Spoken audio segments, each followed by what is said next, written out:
Hi. You ever wonder why we want to be on the other side of the fence? Well, these two want to be on the other side of the fence because they want to be together.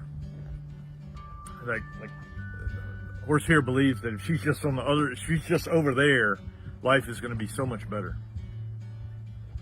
And because she's a herd animal, she's probably right. Over there, life is better when they're together. But what about you? Why do you always think that the grass is going to be greener on the other side of the fence? Why is it that this is so much better than this? When the reality is that every time we've gotten out there, over there, life didn't get that much better. In fact, we found that our problems went with us a lot of times. Why is that? I believe a lot of times it's because I'm the problem. I'm the problem. But the good news is that God wants to help us.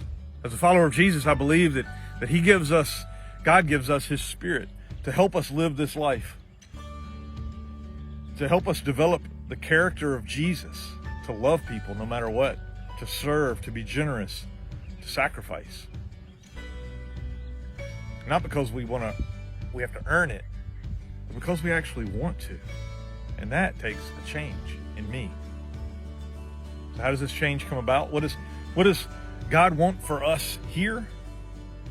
In the book of Ephesians, Paul prays a prayer that I believe is inspired by God, that to tell us what God wants for us to have here, what He wants us to know right where we are so that we can live here.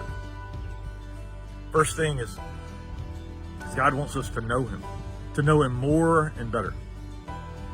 To not know about God, but to know Him, to have a relationship with Him.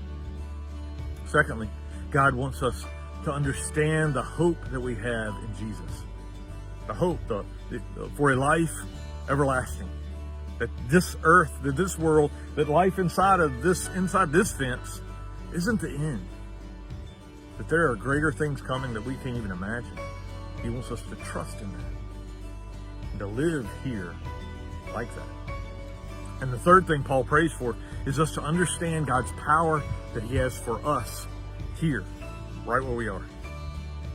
You see, I honestly believe that if we understand and know God here, that's enough. We'll know the hope that He calls us to. We'll know the power. We'll exercise the power that we have. And if we're doing those things here, we won't worry about what's out there. So, guess what? You're here. And God wants you to be here completely. He has a plan for you right here. He wants to work through you right here. God bless you today. Come on, Dixie. Come on. She's not interested. She still wants to be over there.